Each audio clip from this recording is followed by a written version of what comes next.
Hi, my name's Phil. I'd like to come about politics, and in this video, as Rachel Reeves attempts to shift attention from cuts to the areas of increased spending, I'd like to take a look at the £15 billion extra for public transport outside London, because these sums always sound impressive, but it's hard to know just how much impact they'll have. We need a yardstick. But first, for daily news and politics, please hit the subscribe button to stay notified. So it would appear that Reeves and her Treasury team are upset because there's so much discussion on the cuts, but not on the much greater amount of extra taxes raised or the much greater amount in extra spending, which would be popular, of course. And there's a sense in which their complaint is both fair and unfair.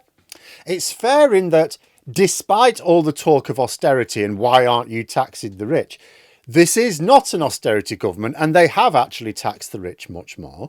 They are absolutely boosting overall spending by a lot, and I mean a lot. This is not being reported on. However, who do they expect to report on it? The Tory media are obviously not going to report on popular Labour projects.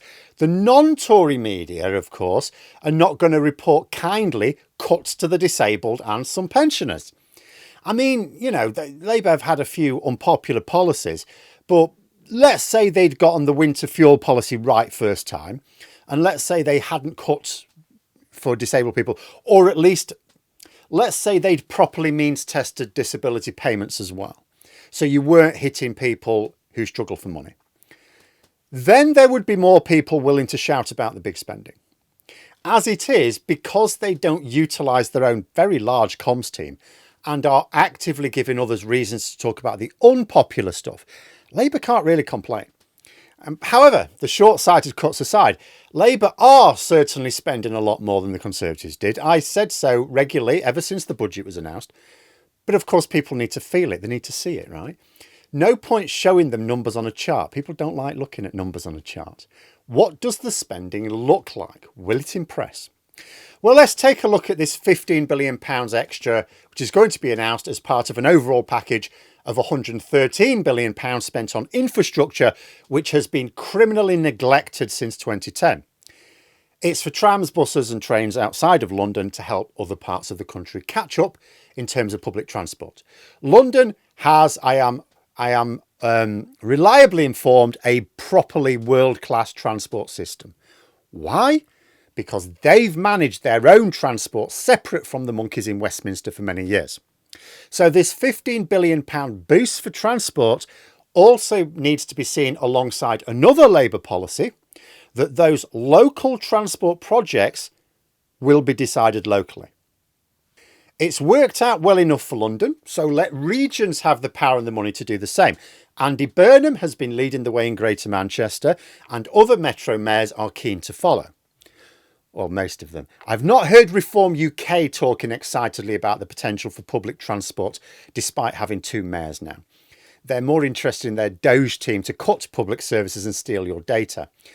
But assuming regional authorities are up to the task, then straight away, any funding from central government is going to be better spent because the projects will be decided by local people who understand the local issues. But it doesn't matter how much the decision makers understand and how efficient they can be, they still need money. Is £15 billion actually enough? Well, let's compare it to recent spending. This chart shows public sector spending on local public transport in the UK from Gordon Brown's Labour's last year in power all the way to the Tories' last year in power. First thing to note is, over the course of the last Parliament, transport spending, you can see from the chart, it actually went up a lot, didn't it? In fact, apart from in the first year where COVID presumably got in the way, it actually looks like the Tories really upped their game on transport spending. Although you might then reasonably ask why we saw no benefits. Whose trouser pockets did that money end up in? Because I didn't see better buses. However, over the course of the last Parliament, the total amount spent on local public transport was just over £23 billion. So then you say, well, £15 billion, which remember is extra, it's on top, is like spending 2/3 of the total amount spent during the last Parliament, but as a bonus.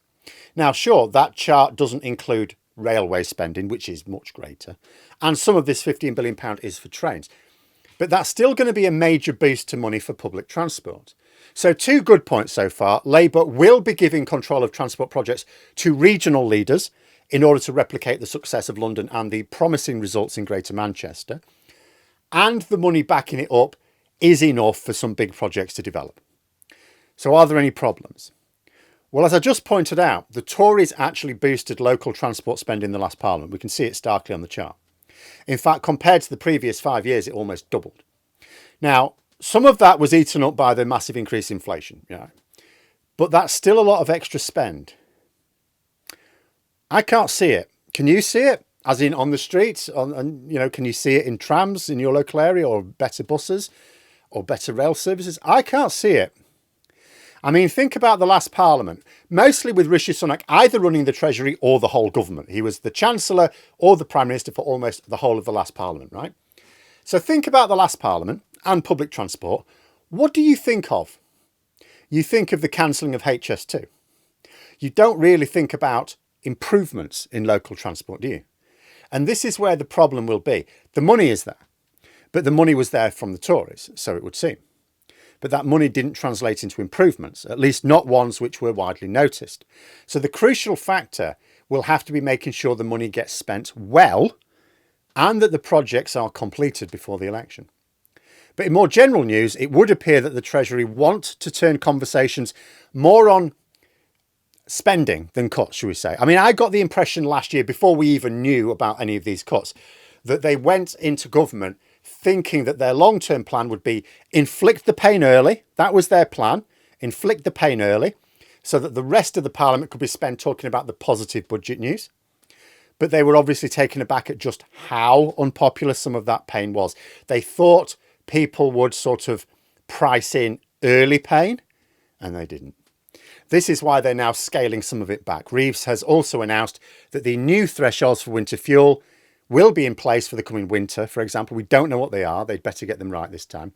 But it's not like we're going to wait a couple of years. They are going to be in place. But Labour have brutally exposed their failure to understand public messaging. It's not just some unpopular policies. The whole messaging is a mess. They can keep trying to talk about the positive spending news, but they need to learn something. They need to learn that the Tories are not going to report it positively. And even those who would be sympathetic, because not all of the media is Tory media, even those who would be sympathetic are not going to let go of the disability cuts.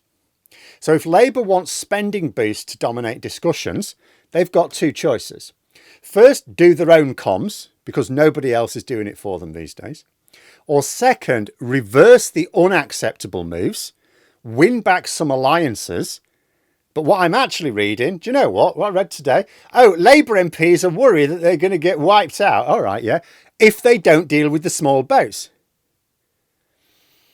Because, behaving like the Tory MPs did during the last Parliament, that's a great idea. Because that's what they did. Oh, Boris, Rishi, you've got to deal with the small boats. We're going to get killed. Yeah, that worked out well for them, didn't it? Focus on the small boats. Good plan. Good plan. But if the government are now done with painful decisions, which is a big if, because, we know there are more and more demands for defence now that America's pulling out, and Trump's ongoing trade war is not helping. But if this is the end of the pain and it's now all good news from now on, will things get better for Labour? If all the budget news for the next 3 years is spending boosts and projects getting underway and some being completed, providing better jobs, better services, will that work for them? Or does the unpopular stuff have long legs that can keep going? Let me know what you think in the comments below. Don't forget to subscribe and like. Thanks for watching, and until next time, I'll see you later.